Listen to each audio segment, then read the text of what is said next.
First of all, I want to thank you, Mahfuz, for joining us. We've been like going through your work, amazing work. Your voice on geopolitics is a fresh voice on the global platform, and it's an honor to have you on our show. Mahfuz, how are you, and what's up? Ali bhai, assalamu alaikum. Thank you Walaikum salam. for inviting me onto your show. So, Mahfuz, we were looking through we were going through your videos and your topic on the amount of information that you're giving on your YouTube channel and your TikTok on Iran. It was very Mm, interesting, especially mm, after the military shopping that Iran has done from China and looking elsewhere as well. So, could you like first walk us through why would Iran go for China, and what equipments are these? Iran is going to China because China has very capable military equipment, and China is aligned with Iran. It always should be the other way around, really. The other way around. Iran is aligned with China. China is basically the up and coming, the rising star on the world stage in terms of a great economic and great military power. It makes sense for Iran to get its military equipment from the Chinese because they are the natural counterweight to the United States. And of course, in Iran, the United States is called the Great Satan, Israel is called the Little Satan. So there's a block, the Western bloc, and Iran is aligning itself with the Eastern bloc or the Global South bloc, as I call it. And China's got capable military equipment to sell to Iran. And also because Pakistan and India also went through a skirmish, and the equipments used in that Yeah. were all Chinese, and they did a pretty good job. So Iran kind of had a real time example of what went down, and they saw everything. So, and plus, it's Yeah. affordable, and Chinese also give like a complete package. They give in like training, they Yep. spend in time, they like try Yep. to make sure that you know the equipment real well. That is not with the Rafales and the American equipment. They just give you the plane and say, okay. So different. So different, Ali. Ali, I need to mention two things here based on what you just said. Okay. First thing, and sorry if I go off script. Well, there is no script really. So sorry if I go off on tangents. If my TikTok followers, they say all the time, they say, Mahfuz, just get to the point, please. No, this And other platform, people we spend want money. all of this platform is open, we Yeah, want okay, all of good. this, yeah. Good, Yeah. because whether you want it or not, you're gonna get it. So better that you want it. Okay. Right. So the 2 points I want to mention, yes, after the Pahalgam incident or the Pahalgam attacks that India then framed Pakistan for, or forced Pakistan to basically say you're aligned with the ones who carried this out, there was a clash, a kinetic war, you could say, or a kinetic conflict element in that. For I'm just giving a summary because not everyone knows about it. Though people on your channel probably are very clued up, but still, um, India mainly used Rafales. They used some others, some Russian older jets, but let's say they used the French Rafale fighter jets. They were going up against the Pakistani Chengdu J-10Cs, which are Chinese supplied. Obviously, Chengdu is not Urdu after all, and it it was a devastating conflict for Iran. It was for India. It was devastating in the sense that the Rafales couldn't really make any headway against the Chengdus, and the Chengdus, by some reports, I have to say by some reports, because then otherwise people will be like, Mahfouz, look, you're pro-Pakistani. No, I'm not. Calm down, calm down. By some reports, and it's the evidence has come out slowly. What I claimed before, after a few days, the evidence came out, on my TikToks, and then people started getting quiet. They were like, okay, fine, fine, you do know what you're talking about. So, by some reports, Pakistan took down 5 Rafales, 3 to 5 Rafales, and these are fighter jets aren't like soldiers on a battlefield. Taking out a Rafale is a big deal. These war machines, these warplanes cost $100 million US each, maybe more. Some variants cost more actually, up to 125, 135 million. So taking out five of them is big fat loss for India. I just wanted to I mentioned I mentioned that to point out that this was in India versus Pakistan. It was the Western technology versus the Eastern technology, Yeah. right? There's a lot of especially in a Cold War dynamic. There's a lot of technology, increasing, Versus. increasing, increasing without any testing, without any field testing or battle testing. But here, it was a battle test, and you know what? The rest of the world was watching. They were like, "Wow, what's going on there? Mm, Let me just mm, monitor the situation." And what happened after the Rafales got absolutely flawed? Rafale stock started going down. Chengdu stock started going up. The country started canceling orders for Rafale. France was like, oh, "Stop, please, please! It's not our fault. The Indian fighters, the pilots, they have less experience," and they started giving all kinds of reasons. mm. Now, let me give you some facts. Rafales cost twice as much as Chengdu J-10Cs. Twice as much, guys. And this is the second point I want to mention, right? Western culture, when it comes to interacting with the rest of the world, is, and I'm not being biased, this is, I can analytically back this up. Western culture is, we are the enlightened West. Yeah. We're the savior of Mm, humanity. After us comes all the other races. mm, Basically, mm. this is the point, this is to put it bluntly, right? Um, Chinese culture is not like that. Chinese culture is not like that. Chinese culture is, China, first of all, is a country that's pretending to be a country, but it's actually a whole civilization. This is a famous quote that China is actually a civilization pretending to just be a country. So China's civilization culturally, it doesn't have that superiority Yeah. complex that the So West true. suffers from. The West, what did the West do, Ali? They colonized the New World. They called it the New World. There was people before, but Mm, they called it mm, New World because it's mm, new to them. mm. Then they colonized what? They saw Indian subcontinent, colonized. Mm. Saw Africa, Colonized. colonized. There was a term during the Victorian times Mm, where it's called the scramble for Africa. Like, how mm, quick can we get mm, parts of, Germany, mm, France, mm, UK? They're like going as quick as they can for Africa. Bruv, what do you mean scramble for Africa? This doesn't belong to you.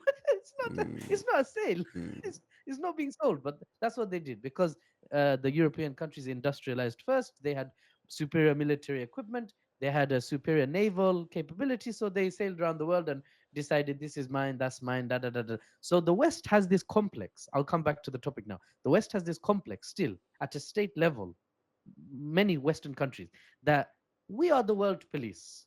We know what is right. You don't know. Sometimes we need to teach you because you're inferior to us. You're less enlightened. You'll get there eventually. That sort of thinking. mm, So how does this play into the fighter jets?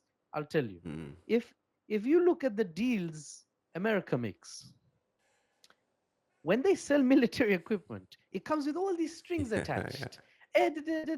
Oh, we're going to sell it to you, but we're not going to maintain it. You have to come to us for maintenance. Do you need spare parts? You can buy spare parts from us. How do you build those spare parts? You ask us. I'm not telling you how to build the spare parts. Don't be silly. You're not a Westerner. Why would I tell you how to build the F-35? It makes So, no. so You see, it's very different. and just slip in something.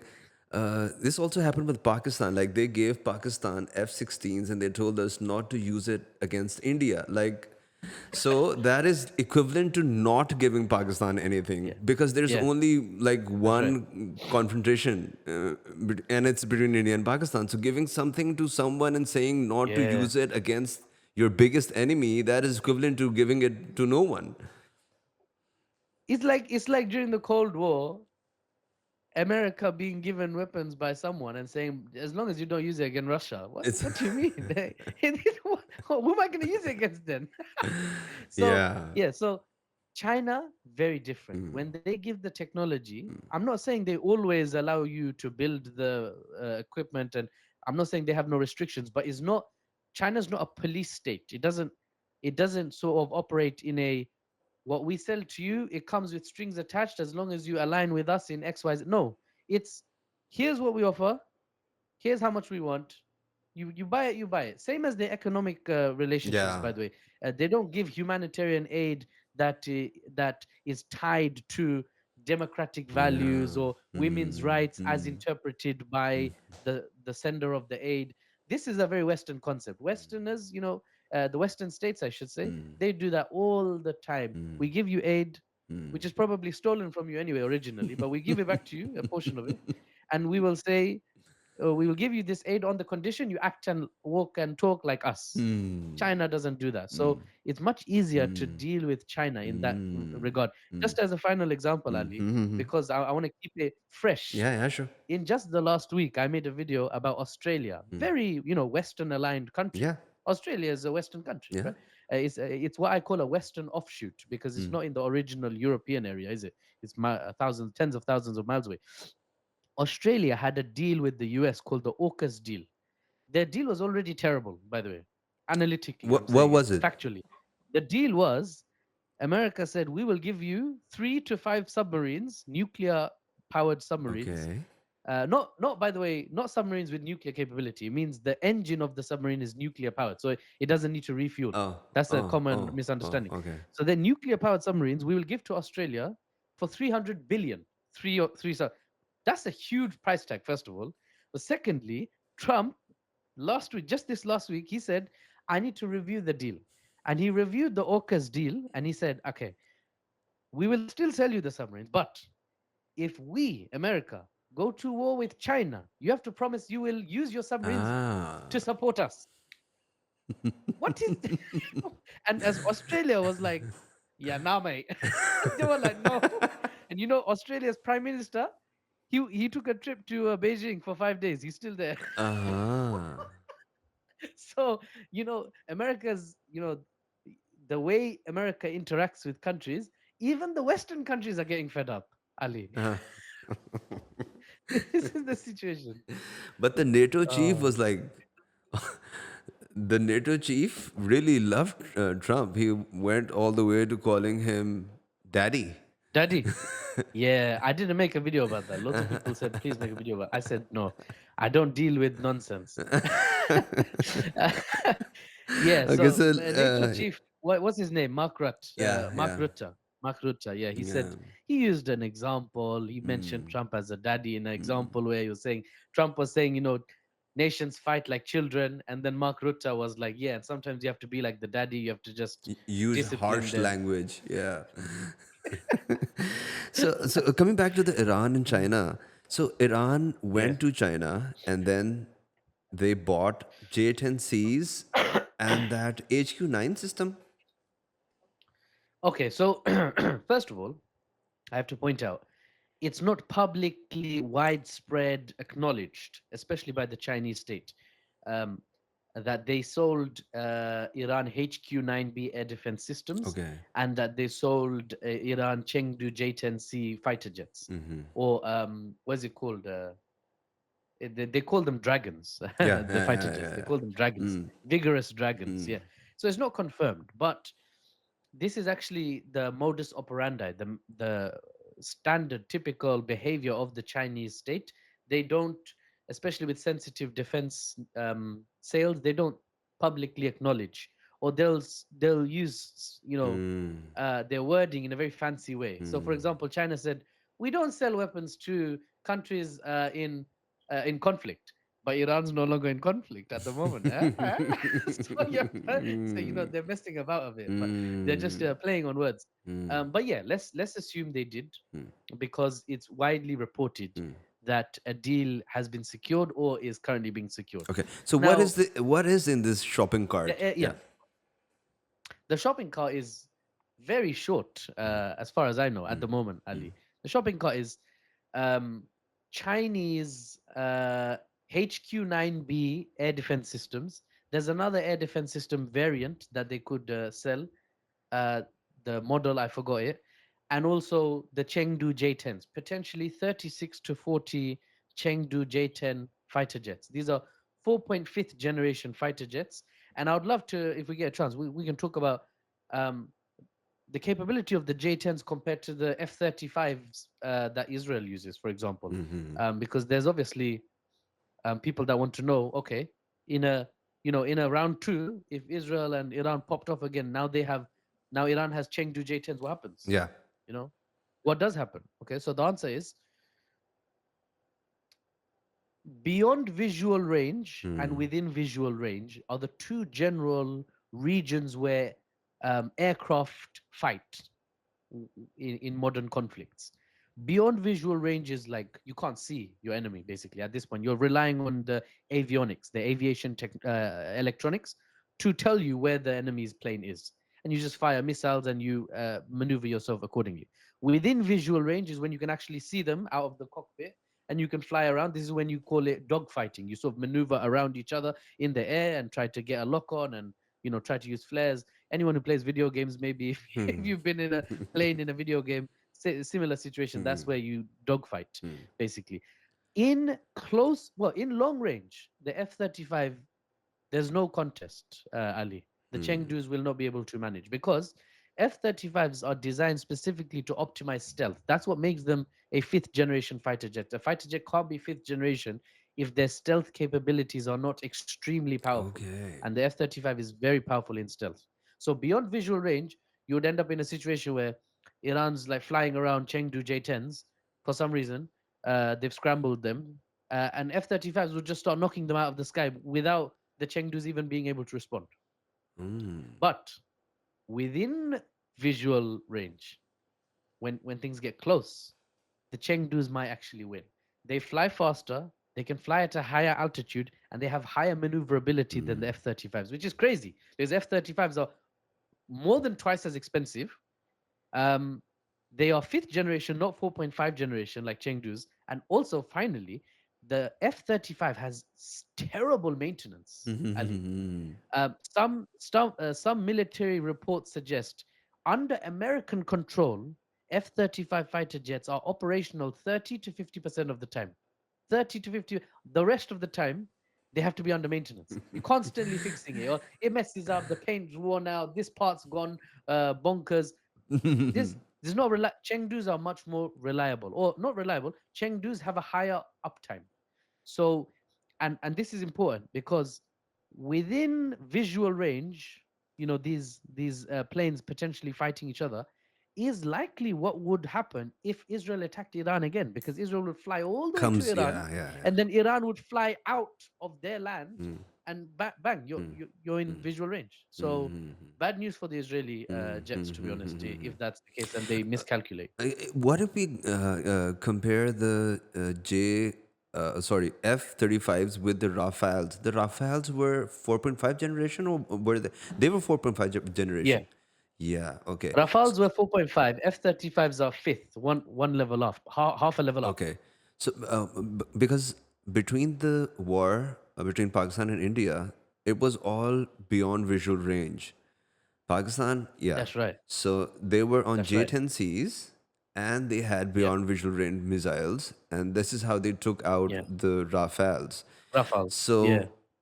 So they would be having the same combination in Iran. If they have the J-10Cs, they would have AVAXs also and try to make a circuit out of it so they like could see from a longer distance. And once the Israelis know that the J-10Cs have been transported to Iran, I don't think that they're gonna come in like this. They're gonna be happy to fire from across boundaries and try to take them down from beyond visual That's a range. yeah. That's a good point. So, um, first of all, unlike India, Pakistan, Israel, Iran, Israel doesn't have Rafales. They have F-35s. Yeah. So that trumps the Rafales. So the J-10s in Pakistan managed to outrange the Rafales, but those same J-10s can't outrange F-35s.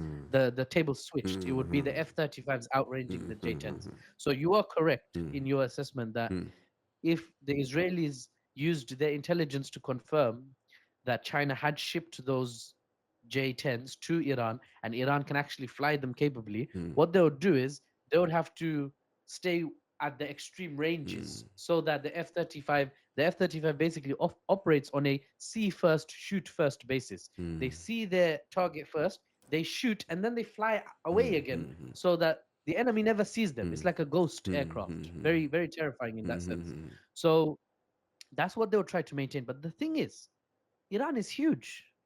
If you try to stay out of range, you won't be able to hit what you're trying to hit. True. Yeah, it's a Yeah. very Yeah. different Yeah. game Yeah. compared to when the Iranians had nothing. When they had no J-10s, like the 12-day war, Israel could just fly over anything. They could fly over Tehran, the capital, no problem. They can't do that if the Iranians suddenly have J-10s. That's true. Yeah, they would have to stay way far back, very terrified. And then obviously there's another not political, but propaganda problem for Israel. If a single F-35 is downed, if a single F-35 is shot down, Oh. oh, calamity is madness. The Israelis will be unhappy. The Americans will be unhappy. Iran and China will be like, look at the global South technology. We're taking down F-35. It will be crazy. They don't want that, so they can't risk it. They have a very small appetite for risk, which we saw in the 12-day war, which we should actually discuss, I think, at some point. Yeah. So now we've been talking about the military equipment, but there has been a lot of problems when we talk about Iran in terms of intelligence operations. Yes. Iran has been out open for Mossad to be to be worked on proper. We've got a lot of operations done in Iran during those before the 12-day war and everything. What equipment are they gonna be having to make sure that these intelligence operations have been somehow hushed up or cleaned up? How can they clean up their comb up their own military and own people? So to reframe your question, am I right in thinking that your question, Ali, is Israel's intelligence capability is superior? How can Iran combat that Yeah, in the future? Is that what you're asking yeah. generally? The answer is not effectively. Iran cannot effectively. You see, I'm not pro-Iranian. Iran cannot effectively combat Israeli intelligence. Israeli intelligence is extremely well developed, extremely advanced, supported by the UK, supported by the US, which is the next, successful intelligence countries. The top five are all in the West, right? The Five Eyes, as they call it, the intelligence sharing community in the Western powers. They all work together and they all work with Iran. With Israel. So Iran can't counter that, not uh, in a technical sense. But I made loads of videos on this, Ali. By the way, this is something the West doesn't share with their audiences. The the important factor in terms of intelligence utilization, the important factor is attitude and culture within Iran. You see, in Iran, there is a martyrdom culture. There's a sacrifice and service culture. It glorifies service to the state in a way that the Israelis struggle to counter. Well, let me tell you what I mean.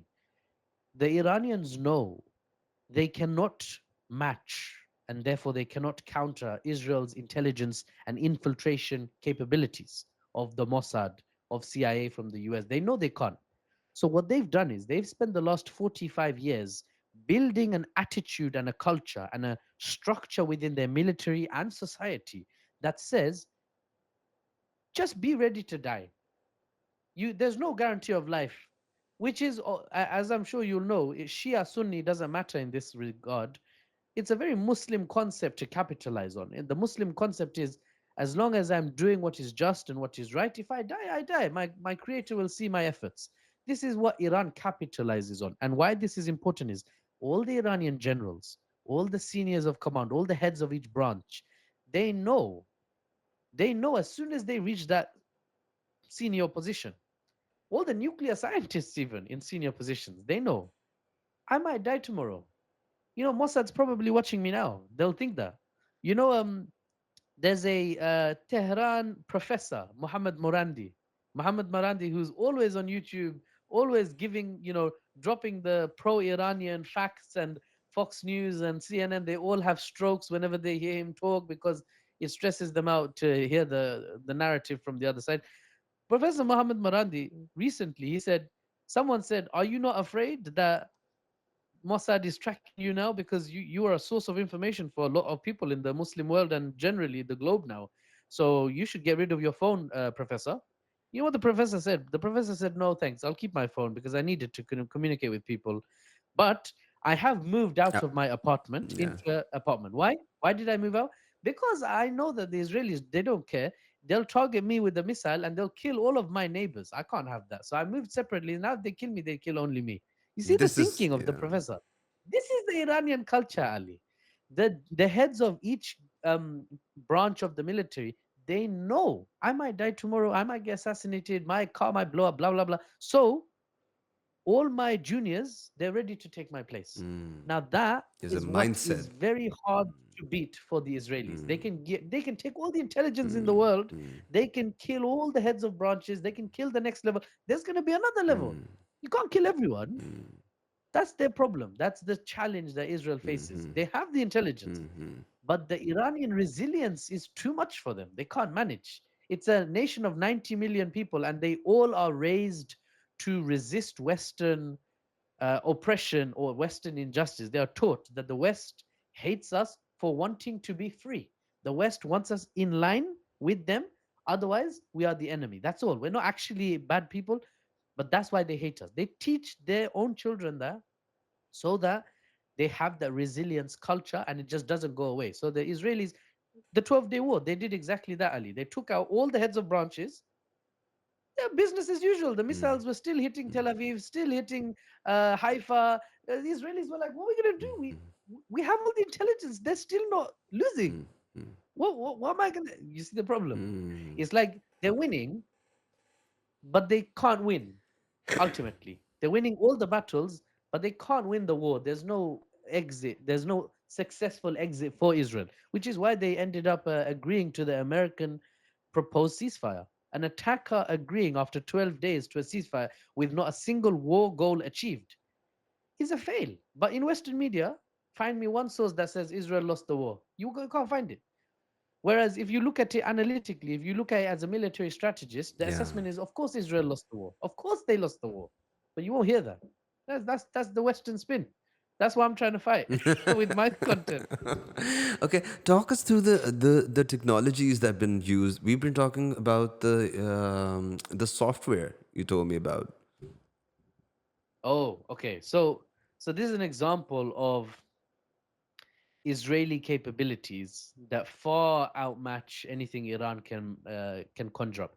Iran's cyber capabilities are actually quite impressive, especially given they are under sanctions and their economy is really in a chokehold, has been for the last 45 years, but they still have a good cyber capabilities. But Israel has better. So Israel, a few years ago, because I work in cybersecurity, I knew a little bit about it, you could say. Israel developed a malware called Stuxnet and Stuxnet. If you look it up, Stuxnet was a piece of malware designed specifically to keep it simple, to mess up the calculations used in centrifuges and cause them basically to explode. Now, what are centrifuges, Ali? Centrifuges are the devices used to enrich uranium. Obviously, in the news, you know everyone knows about uranium enrichment now. Iran's got 60%. You need 90% for a weapon. You need only 4% for civilian use. Everyone's an expert. Everyone's a nuclear scientist now. MashaAllah, tabarakallah. that's the that's the truth. But so a few years ago, Israel targeted Iran's enrichment capabilities with something called Stuxnet to try and set them back. And I would say at that time it did actually set them back because they were enriching uranium and they blew up the centrifuges that were enriching the uranium. The Israelis blew up the centrifuges, so Iran had to rebuild them. And all the enriched uranium that you got from that progress is halted. You need to start enriching again from the start or from some other stockpile. That's just one example of Israeli capabilities. But I think what's more important is the fact that Iran's enriched uranium is still in the country. By the majority of assessments, Iran still has their enriched uranium. So, what did Israel manage to do for the Iranian nuclear program? Nothing. What did the US manage to do? Did they manage to stop it? Not at all. And we can get into that as well because there's evidence that suggests Trump phoned Iran and said, "Listen, I'm gonna have to drop some bombs here. If you want, you can move your enriched uranium, Mm, you know. mm, And I'll tell you why. Because most people will think, Mahfuz, you've gone insane. Ali, you need to take this guest off. He's gone mad. He's saying America and Iran work together. Is he a nutter? mm. No, I'm not a nutter. I don't wear a tinfoil hat most days. I'll tell you what happened. America's intention is not to be in a war. That's not Yeah. part of their war goals. Mhm. That's not part of their geostrategic objectives or priorities. So they worked with Iran to de-escalate this 12-day conflict. Um, Very interesting stuff. Mm. I spent a lot of time talking about that.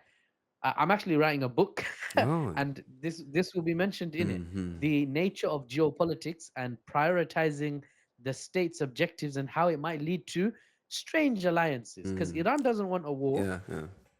America doesn't Mm. want a war. So suddenly they're on the same Mm. side now. We Mm-hmm. both don't want a war, Mm. and Israel wants a war. So we can So actually very see interesting. things changing around after this 12-day war. A lot of geopolitics, a lot of countries changing their relationship with other countries, a lot of enemies getting together, a lot of allies going beyond walls. This was very interesting. Like Saudi Arab, which was least expected, was like they stood with Iran in a good way. In many ways, yes. In many ways, yes. You see, this is another thing. Loads of people they get worried when I say this. Okay, what I'm about to say. Are you ready? Yeah. Ali, grab a table or something. Grab a table. Basically, or your headphones might fall off. My assessment is Saudi Arabia, its current administration, which is okay. We won't talk about the strengths or weaknesses at the moment. The current Saudi government is moving closer to Iran now with the intention of ending up on the same side. Well, actually, it's not their intention to end up on the same side, but eventually they will end up on the same Same side. side. Yeah. Now, it is crazy. You mentioned that is a change in geopolitics. So, why is that happening? I'll tell you why. Saudi Arabia, and loads of people say, Mahfouz, don't trust Saudi Arabia. You know, the government, they're just working with the Zionists, they hate the Muslims, da da da da. I hear all kinds. Okay. I know they've not done the most for Palestine. Basically, nothing, actually. In fact, they've helped the enemies. We won't get into that now. What's important is in geopolitics, assess the situation as only me, nafsi, right? Only me. What's good for me? Think every country will think like that. Yeah. And then you'll probably get a good idea of which direction they're going and why. So, Saudi Arabia has spent decades under America's umbrella. Yeah. America gave it shelter. Come under Yeah. my wing. You can stay right here, little Saudi. Mm. And that's where Saudi has been. Okay, fine. But now, interesting statistic for you, Ali. When Saudi Arabia was first founded as a state, 90% of their revenue, over 90% was oil money, Yeah. right? It was a petro state, as it's called. Now, some reports suggest half of their economy is now not oil. Half is a big That's a percentage lot. because the economy has grown, and even after it's grown, half of it is not oil. Now, I don't agree with everything as a practicing Muslim, opening disco dancing and concerts in Saudi Arabia. Okay, we won't get into that. We won't get into that. But analytically, I'm giving the unbiased analysis. The assessment is they are diversifying away from oil. Oil is becoming less important globally anyway as a source of energy because of green technologies. And America, their number one overseer, their backer, whose wing Saudi Arabia sits under, America wants to leave the Middle East to focus on Zhongguo, the Titan of Asia, China. To focus on China, America wants to leave Europe. It's already left Ukraine, basically. America wants to leave the Middle East. You're seeing evidence of that as well. They didn't want to get engaged in a war for Israel. Trump said, "Please leave me out of it." Benjamin Netanyahu was like, "No, please, Trump, please." And Trump was like, "Okay, fine. I will send in the B-2 bombers, but only you get only one strike, and then I'm gone." And so is anyway. We've talked about the Israel-Iran conflict enough. My point is, America wants to leave, so Saudi is in a unique position. It's attached to the West, but it's diversified its economy, and now it's making relationships Yeah. with China, Yeah. right? It's working with China. I believe, it's got an invitation to BRICS. They haven't accepted yet because it's tactically beneficial for them just to have the invitation on the table without accepting. The Saudi strategy, by my analytical assessment, is at a opportune moment, Ali. When America has sufficiently left the region, Saudi will flip Mm. into the Chinese bloc. And what they'll do is they'll take their whole economy with them into the Whoa. global south. Now, if that happens, Iran, Saudi, China are on the same side. It Mm. doesn't. I'm not saying Saudi and Iran will, be blood brothers and they'll die for each. No, no. I'm not. I'm Mm. not going over the top. Mm. I'm saying they will end up on the same side. Oh, look, you're with me on this side. Okay, that's Mm. interesting. Okay, because that's the reality. And Mm. when America leaves, Saudi wants stability so it can prosper. Mm. Iran wants stability so it can prosper. Mm. And Israel has plans of greater Israel that needs them to take parts of Egypt, parts of Yeah. Saudi, parts of Lebanon, parts of Syria. Saudi can't deal with that. And if the government does agree to that, which they won't, why would Saudi Arabia just give up parts of their territory to Israel? They won't agree. But if they did, their citizens would completely overthrow the chair in the palace. They'll be Mm. like, "What are you doing? Mm. No way. Mm. We can't." It, the Saudi citizen, they're already very upset, Ali, Mm. very upset, but they can't say much because the Mm. nature of the Saudi state Mm. is Mm. um, very controlled. Let's say, Mm. there's a nice way of saying it. Mm. The Saudi government keeps a very tight grasp Yeah. of disagreement Mm. within al mamlakat, within the kingdom. Mm. So, but if it goes too far, the current Saudi administration, just analytically Mm. speaking, I'm not calling for this, Mm. Mm. but the current Saudi administration Mm. risks, the citizens rising up and revolting Mm. against the Mm. state, which is very bad Mm. news for them. Mm. So, So yeah, there's a lot to Iran talk about there. firing missiles at the Qatar base. What Yes, would that Al-Udaid. impact? Yeah, what impact would have at that time? Would the Qataris be mad, angry? But Nah, they don't yeah, mind. we knew that there was a back channel talks going on. Yeah, Everything was settled down, but there was still a chance. We were saying that this might like turn bad. But everything went really good. Qatar gave a yeah, very nice response, and like it was, yeah. it said everything in harmony. Look, Ali, it was just diplomatic theater. In Bengali we say shajano. It's painted beautifully. Okay, there's a diplomatic decorum, but that Trump obviously messes up everything. But normal countries, they have diplomatic. There's a process, and even Trump did the dance moves correctly. He did the right dance moves at the time, because Qatar Qatar, when Israel attacked Iran, Qatar called Iran their sister nation.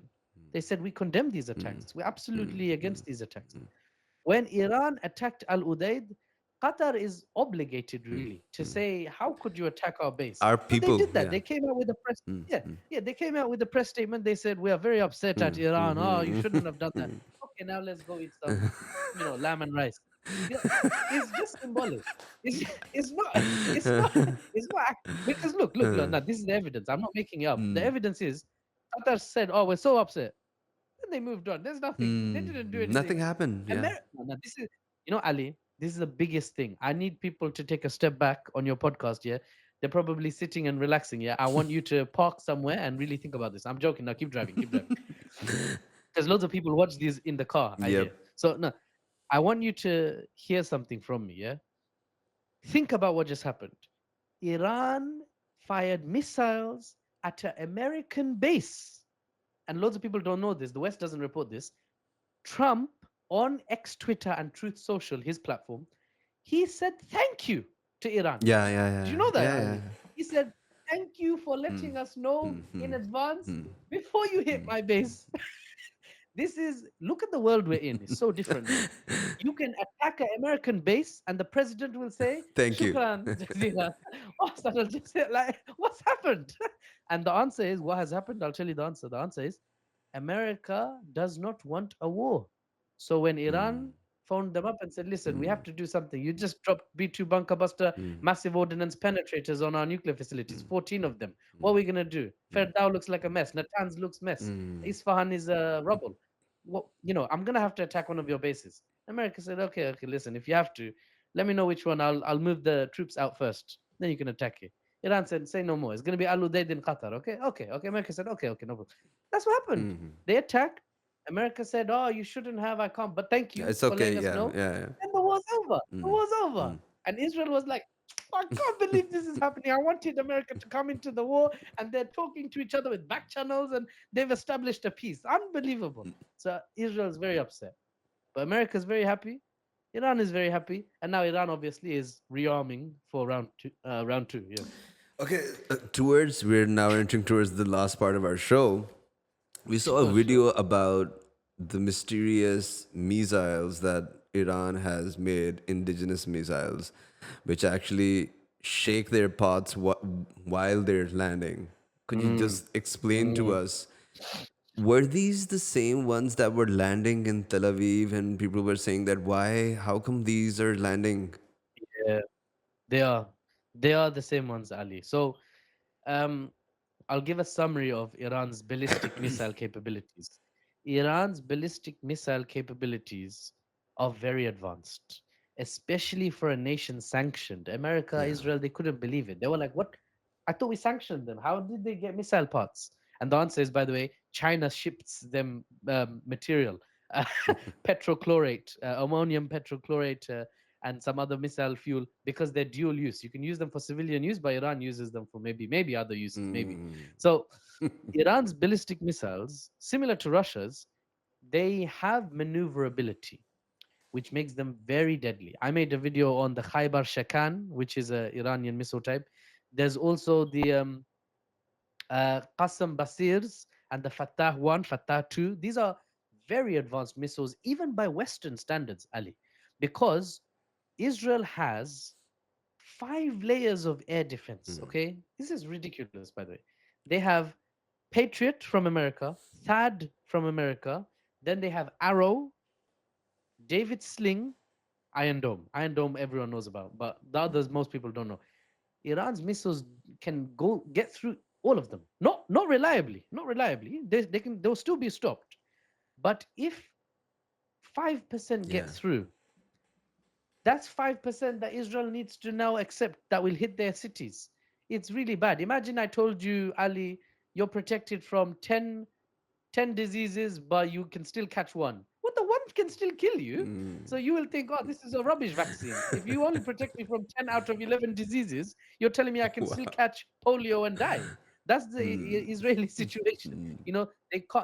They can't reliably stop Iranian missiles of the advanced variants because they can wiggle near the end of their trajectory. They can change course so that interceptor missiles can't stop them because interceptors work on mathematical calculations. Okay, this missile is going to come like this. I'm going to hit it here. But if this missile starts moving, then the interceptor just flies into nowhere. It can't readjust in time because these missiles go at Mach 15. Some of them 15 times the speed of sound.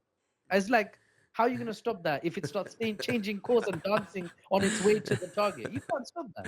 So, and by the way, final point I want to make: Iran did something even more worrying for Israel. They fired their missiles. They put pressure on Tel Aviv and Jerusalem and Haifa and Beersheba, I think, in the south, in the Naqab Desert, which they call the Negev in Hebrew. And Iran, near the end, the last 2 days, they said, "Those were only our old stock. Those were old Yeah. missiles.